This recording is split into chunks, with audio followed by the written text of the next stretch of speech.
Como vai, meus caros alunos? Como vocês estão? Iniciaremos hoje o nosso último encontro. Foi um prazer muito grande participar dessa luta com vocês. Espero que tenham gostado de aprender um pouco sobre os conceitos automotivos abordados em nossos encontros.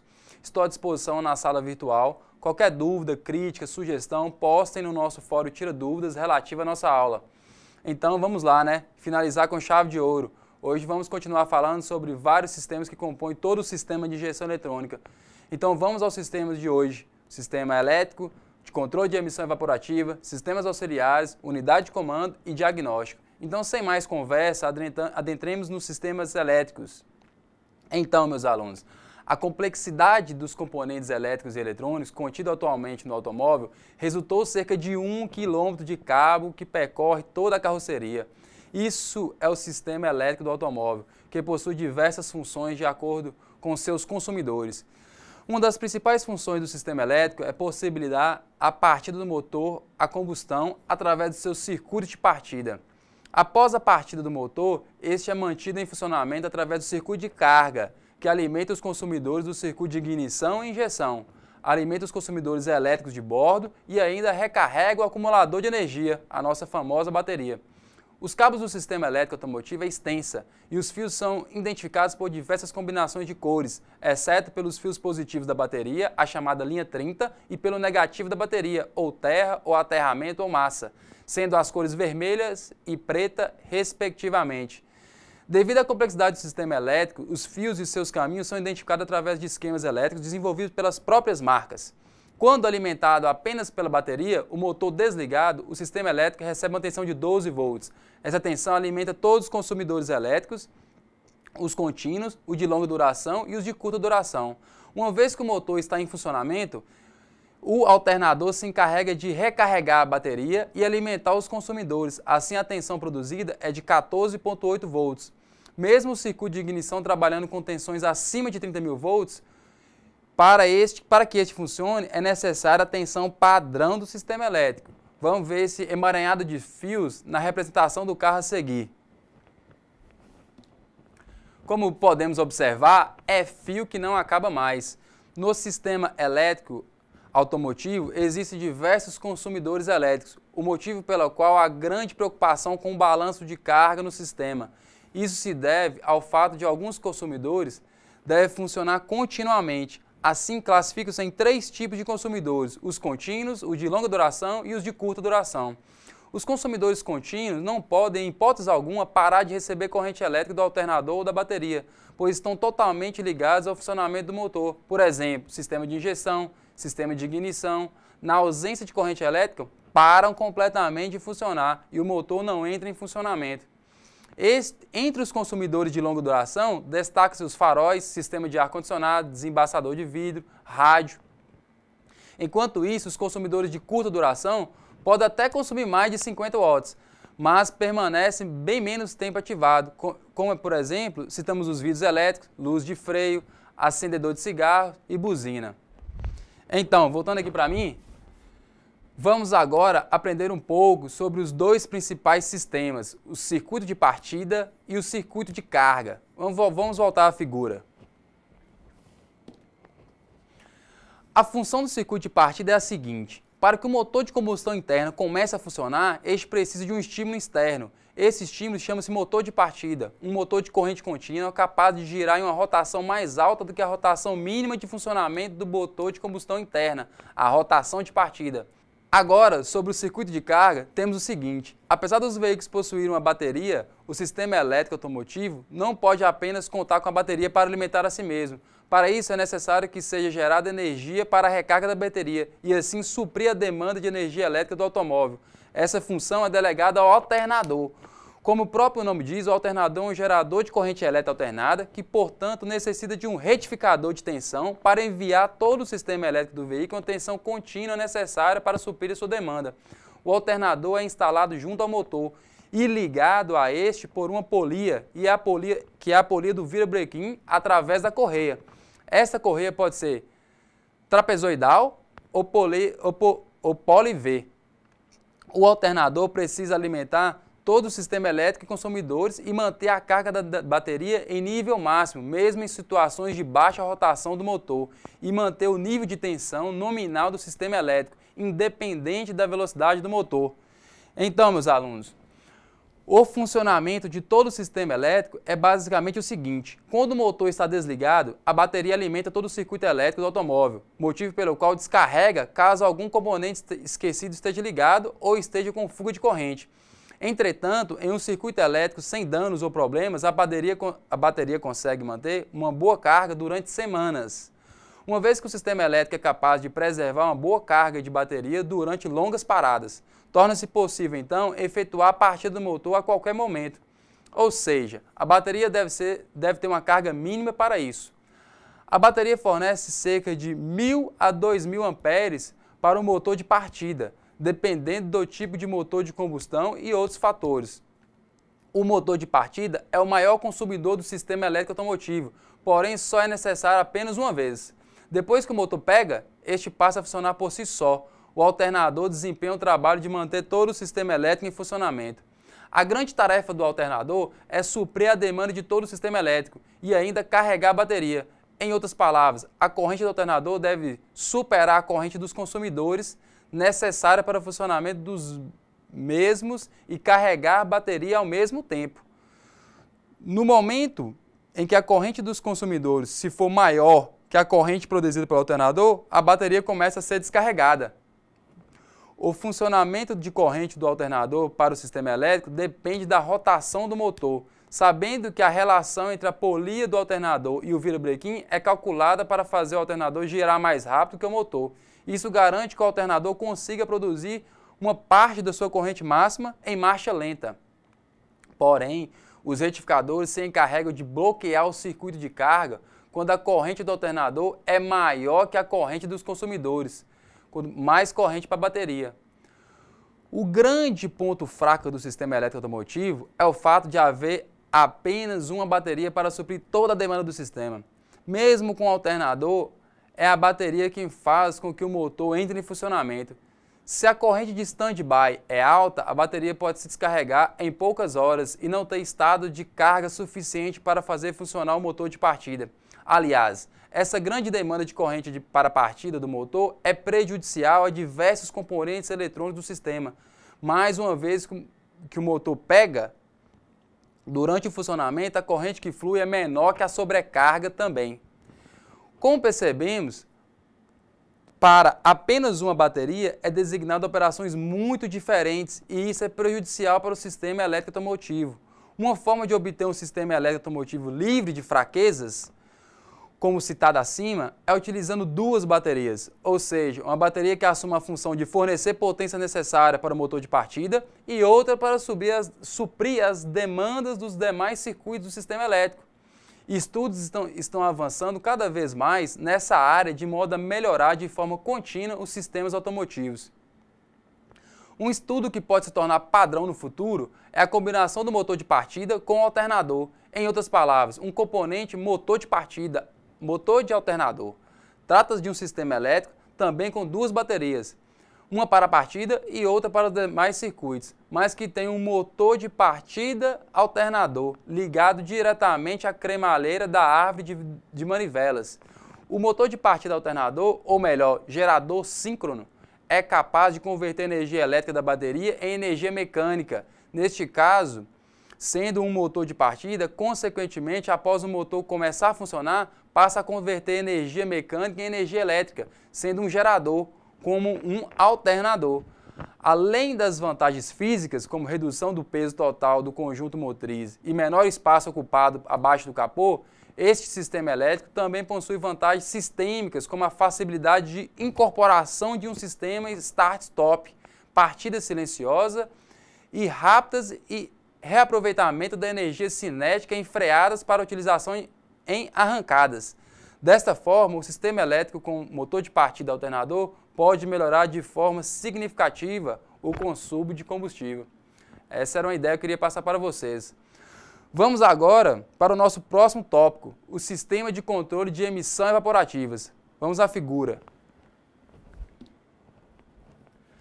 As emissões evaporativas são constituídas pelos vapores de combustíveis originados no reservatório e aqueles originados no cárter.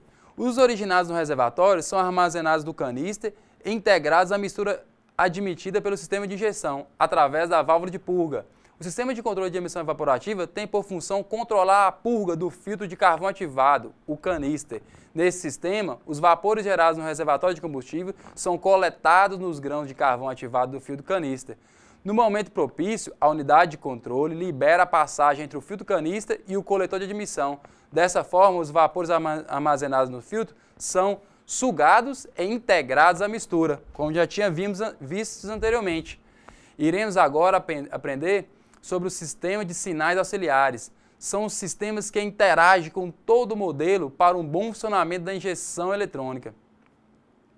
A unidade de comando atua na recirculação dos gases de escape. A unidade de comando controla a recirculação de uma porcentagem dos gases de escape e que são integrados à mistura, com o objetivo de diminuir a emissão de poluentes. Outro sistema de atuação é no controle das emissões evaporativas, como eu disse anteriormente. No momento adequado, a unidade de comando habilita, através de acionamento da válvula solenoide, a purga dos vapores de combustível proveniente do tanque e que estão armazenados no filtro canister. Esses são os subsistemas auxiliares que compõem todo o sistema de gestão eletrônica. Como já foi explicado em aulas anteriores, eu citei aqui mesmo só para explicitar melhor. Dando seguimento ao assunto, agora nós vamos falar do cérebro do sistema, a unidade de comando, aquela que recebe todos os dados lidos pelos sensores e transforma em informações para atividades dos atuadores. A nomenclatura utilizada na maioria desses cérebros eletrônicos pelas montadoras é ECU, Unidade de Comando Eletrônico. Outros utilizam SM, Modo de Controle Eletrônico, ou Modo de Controle do Motor, o que na prática, meus alunos, é a mesma coisa. O módulo processa as informações recebidas e faz o diagnóstico, compensações e também possui um histórico de panes e um módulo de segurança. E controla o tempo adequado de injeção, de ignição, comanda os bicos injetores e todos os outros atuadores. O primeiro sistema de injeção lançado no Brasil foi em 89, o Lejectron Bosch. Trata-se de um sistema multiponto intermitente cuja unidade de comando é analógica. Este sistema chegou a equipar o Gol GTI, o Monza Classic, EcoSport, Santana, Cadete, Versalhes, Uno. Logo em seguida surgiu a injeção digital. Atualmente, os grandes fabricantes de sistema de injeção são Bosch, Magneti Marelli, a Delphi, a FIC, a Siemens e a Siemens Bosch. Você está percebendo a imensa quantidade de sistema de injeção e o que isso oferece, cada um com características próprias. Daí a necessidade do mecânico automobilístico estar sempre atualizado. Atualmente já estamos na era das unidades de comando com circuitos híbridos, o que reduziu a mesma ao tamanho de um maço de cigarros, isso mesmo. Seguindo, com exceção dos sistemas Lejectronic, todos os demais sistemas utilizam unidades de comando digital, independente de ser monoponto, multiponto banco a banco ou sequencial. Todos os demais sistemas já trabalham com sistema de injeção e ignição incorporados numa única unidade de comando digital. O modo de injeção digital possui duas memórias de extrema importância para o sistema, a memória RAM e a EPROM. Falando um pouco sobre a memória RAM, a Random Access Memory, ou memória de acesso aleatório, essa guarda informações enviadas pelos diversos sensores espalhados no motor para que o processador principal da unidade de comando possa efetuar os cálculos. Essa memória também pode guardar informações sobre as condições do sistema através dos códigos de defeito. A memória RAM pode ser apagada, ou seja, pode-se eliminar todas as informações gravadas. Para isso, basta cortar sua alimentação, como por exemplo, desligando a bateria. Vamos ver agora a memória EPROM. Memória de leitura cancelável e reprogramável. Nesta memória estão armazenados todos os dados do sistema e do motor, como curvas de avanço, cilindrada do motor, octanagem do combustível, etc. Embora não seja uma memória de leitura, através dos modernos processos, ela pode ser cancelada ou reprogramada novamente, alterando seus valores de calibração. Algumas empresas reprogramam essa memória para dar maior rendimento ao motor às custas de uma mistura mais rica. A grande vantagem do sistema digital é a sua capacidade de armazenar dados numa memória de calibração, memória onde fica gravado todos os parâmetros, a EPROM, e depois compará-la com os sinais enviados pelos sensores. Se algum valor desses sinais estiver fora dos parâmetros, a unidade de comando começará a ignorar esses sinais e buscará outras alternativas para manter o motor em funcionamento. Neste momento, é gravado um código de defeito numa outra memória, a memória RAM, e ao mesmo tempo informa o condutor através de uma luz de anomalia, localizada no painel de instrumentos, que existe alguma falha no sistema de injeção e ignição eletrônica. Vamos ver a figura. A figura mostra como os sinais chegam à unidade de comando, são processados e saem para controlar os atuadores do sistema. O diagrama em blocos na figura mostra um típico módulo microprocessado. Nesse diagrama, distinguimos 7 funções distintas em cada uma implementada determinada função.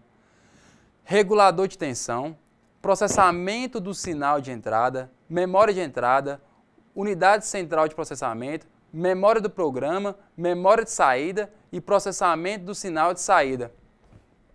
Voltamos aqui para mim. Falar um pouco sobre a unidade central de processamento. É o cérebro do sistema. É ele que faz todos os cálculos necessários para o funcionamento do sistema de injeção eletrônica e ignição. A CPU recebe um sinal digital proveniente do conjunto de processamento de entrada, que por sua vez recebe os sinais analógicos dos sensores. Os sinais digitais recebidos pela CPU são comparados com os valores, parâmetros já pré-determinados que estão gravados em uma memória fixa, a memória de calibração, ou a EPROM, e retorna um outro sinal digital para a saída. Voltando à memória programa, a EPROM, a nossa conhecida memória de calibração, onde são armazenados todos os parâmetros de funcionamento do sistema. Nessa memória existe um mapa de controle de calibração de todas as condições de funcionamento do motor. Como eu disse antes, vamos a um exemplo. Agora a figura.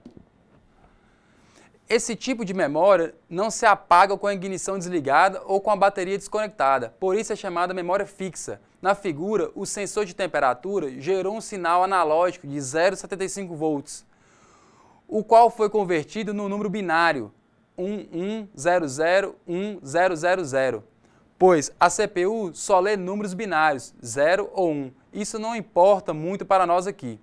Após receber esse sinal, a CPU compara esse valor com o que está gravado na memória de calibração, que no caso, o valor 11001000 corresponde à temperatura de 100 graus Celsius. Então, meus alunos, a leitura do sensor foi de 0,75 volts, que transformado em graus Celsius é 100 graus. Você pode estar se perguntando, como 0,75 volts é 100 graus de temperatura? Existe uma tabela de transformação e essa tabela fica armazenada na memória da unidade de comando, fazendo todos os cálculos das transformações. Com essa informação, a unidade de comando determina também, através de sinais digitais, o tempo de abertura das válvulas injetoras. Voltando aqui. Vamos ao funcionamento de emergência. Um sinal digital permite verificar o perfeito funcionamento dos sensores e de alguns atuadores. Caso ocorra alguma falha no sensor, a CPU descarta o sinal enviado pelo mesmo e começa a fazer cálculos a partir de outros sensores. Quando não for possível fazer cálculos usando outros sensores, existem dados pré-determinados na sua memória para utilização. Por exemplo, se a unidade de comando percebe que existe uma falha no sensor de pressão absoluta do coletor, ela ignora suas informações e vai fazer os cálculos de acordo com as informações da posição da borboleta. Se caso o sensor de posição borboleta também apresentar defeito, a unidade de comando irá trabalhar com um valor fixo gravado na sua memória que corresponde a 90 bar de pressão. Compreendeu? A unidade de comando assume como defeito os valores que estão nos extremos. No exemplo do sensor de pressão absoluta, o sinal deve variar de 0 a 5 volts. Quando é apresentado um dos valores extremos, 0 ou 5, a CPU reconhece como defeito, tensão muito baixa ou muito alta. Neste momento, ela começa a trabalhar com outras informações e imediatamente avisa o condutor, através de uma lâmpada piloto, em um possível defeito do sistema. Esse defeito é gravado em um código de memória de acesso aleatório, a memória RAM, que poderá ser acessado para facilitar a busca do defeito. Vamos agora rastrear o defeito. Como já foi dito anteriormente, os defeitos ficam armazenados em códigos numa memória temporária, a RAM, e pode ser checado os seus dados posteriormente. Para checar os códigos gravados na memória RAM, é necessário um equipamento chamado scanner ou rastreador. Até hoje, muitas pessoas acreditam que esse aparelho é um computador que entra em contato com a unidade de comando do sistema de injeção. Na realidade, o scanner é apenas uma interface. O computador, na realidade, é a própria unidade de comando. Para facilitar a explicação, imagine que você está tentando abrir um documento Microsoft Word com o monitor desligado. Você sabe que o arquivo existe, mas não pode visualizar seus dados. Com a unidade do sistema de gestão ocorre a mesma coisa. Podem haver dados gravados na memória, só que você não tem acesso. Aí entra o scanner. Todo o conteúdo gravado na memória poderá ser visualizado no aparelho. Vamos visualizar os aparelhos na próxima figura. Podemos observar que atualmente existem grandes empresas que produzem esses aparelhos, como por exemplo a Tecnomotor, a Alphatest, a Napro, a PlanaTC, etc. Na figura, mostramos os scanners da Tecnomotor, o Raster, e da Alphatest, o Captor 2000. A Napro e a PlanaTC não comercializam scanner em si, mas os softwares necessários para o rastreamento que podem ser instalados em qualquer computador. O scanner deve ser acoplado a uma saída serial da unidade de comando. Essa saída é um conector que pode estar localizado em diversos pontos do automóvel, dependendo da marca, do modelo e do ano de fabricação. Este conector damos o nome de conector de diagnóstico. Falaremos nesse assunto mais adiante. O scanner, na realidade, faz muito mais que busca de códigos de defeitos gravados na memória. Ele pode ser utilizado para comparar dados, possibilitando dessa forma verificar o perfeito funcionamento dos sensores e dos atuadores. Voltando, meus alunos, aqui para mim, os mesmos dados que são gravados na memória fixa da calibração também estão presentes no scanner, via software. Esse software pode estar gravado no próprio sistema, no caso dos aparelhos da Napro e da PlanaTC, ou em cartuchos, como na Tecnomotor ou na Alphatest. Voltamos na figura. A figura mostra o equipamento SC7000 da Planet, obtendo os dados dos sensores espalhados pelo motor. Os valores em vermelho indicam erro e os demais em verde, os dados que conferem com a EberRUM. Também é possível, via aparelho, acionar e testar os atuadores do sistema, como o atuador de marcha lenta, relés, válvulas injetoras, entre outras. Outro recurso que o aparelho traz é apagar os códigos gravados na memória. Além do sistema de injeção, esses aparelhos também podem checar os sistemas de freio ABS e os imobilizadores eletrônicos. Voltando aqui para mim. Vimos que o scanner é um equipamento essencial nos dias de hoje. Logicamente, devemos ter um profundo conhecimento do sistema de injeção eletrônica e valer-se da experiência adquirida até o momento. Lembre-se que jamais o aparelho pode substituir a capacidade do homem em resolver os problemas. Ele é apenas um aparelho que lhe auxiliar nas reparações. Muitos ainda acham que adquirindo um aparelho desse estará apto a trabalhar com o sistema, o que não é verdade. Caso queira obter informações sobre os aparelhos citados, visitem os sites das respectivos fabricantes. Vamos ao nosso último tema da aula de hoje e, consequentemente, do nosso curso. É isso mesmo, meus caros cursistas, está no fim. Espero que tenha gostado de passar esse tempo aí comigo. Sem muita conversa, que o tempo voa. Vamos aos diagnósticos do sistema de injeção eletrônica. Um diagnóstico bem feito agiliza e torna mais precisa a execução do serviço solicitado e a entrega do veículo. A principal consequência disso é o veículo menos tempo na oficina e o cliente muito mais satisfeito. E essa é a minha dica para vocês, alunos. Simbora! Outra dica importante, olha essa informação.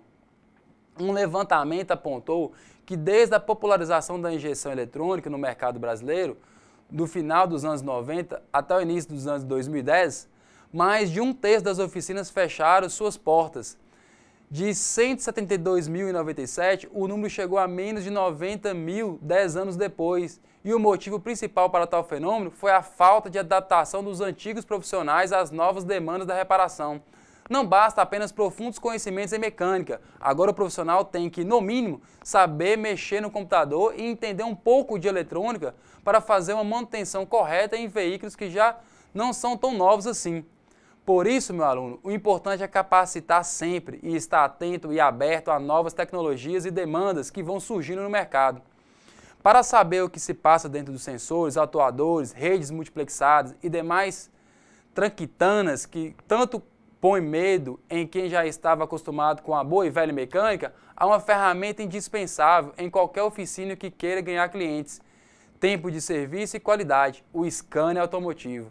Um diagnóstico preciso sobre o sistema eletrônico do veículo só é possível com essa ferramenta, desde que o hardware e o software estejam atualizados e capacitados para interpretar as informações daquele modelo. Para uma leitura correta do scanner, não basta identificar a falha descrita no scanner e apontar o problema. É preciso fazer uma investigação da causa do problema, pois nem sempre o problema é o que o scanner está apontando. Não porque o scanner é falho, porque o scanner não tem capacidade do mecânico de raciocinar e concluir de onde vem o defeito. O scanner mostra a pista e cabe nós averiguarmos se essa pista está dentro do diagnóstico do problema. Bom, vou citar um exemplo para vocês, de um veículo que chegou à oficina depois de sofrer uma lavagem no motor. O scanner mostra que o veículo está todo fora do ponto, com avarias no tempo de injeção, na posição do corpo da borboleta e outras. O proprietário informa que quando chovia o veículo apresentava os mesmos problemas, mas de forma mais branda. O primeiro passo neste caso é investigar o sistema de injeção, as velas, os cabos de vela e a bobina. Pois em veículos que acusam esses problemas quando molha, os problemas costumam concentrar nessa região. Pois bem, as velas, os cabos de vela e as bobinas foram trocados e o problema continua sendo acusado no scanner. A avaria no corpo da borboleta. Será que precisamos trocar o corpo da borboleta? Não, meus caros cursistas, ainda não. Devemos verificar o chicote do veículo, pois nesses casos onde há água, o chicote pode representar algum ponto de rompimento da capa do fio e neste ponto ocorreu um curto-circuito, o que ocasiona todo o problema. E quando verifiquei o chicote, o mesmo possuía vários fios sem capa de proteção. Devido ao atrito que ocorre entre o conduíte e os fios, eles vão perdendo sua capa de proteção. Então, caros cursistas, sempre muito cuidado ao fazer a leitura do código de erro do scanner. Investigar o problema para garantir a transparência e seriedade do serviço prestado. Assim, nós conseguimos a confiança dos clientes. Vou deixar na nossa sala virtual uma lista de códigos genéricos e também uma lista de códigos das principais marcas de veículos. Outra dica que quero falar com vocês é que hoje existe no mercado um scanner portátil, muito prático e pode ser usado até por smartphones. Se vocês fizerem uma busca na internet, vão encontrar o que estou dizendo. O preço é bem acessível também. Bom, meus caros cursistas, no mais, ficamos por aqui. Estarei torcendo pelo sucesso de vocês. Qualquer dúvida que precisar, estou à disposição. Meu e-mail vai estar escrito no slide no final da aula para vocês anotarem. Espero que tenham gostado do curso. Aprendi muito aqui também, junto com vocês. Agradeço a colaboração de todos. Um forte abraço e o meu até breve. Vamos ao pensamento do dia, para não perder o costume. Um dia você vai acordar e não haverá mais tempo para fazer as coisas que você sempre quis. Faça-as agora. O e-mail está na tela. Forte abraço.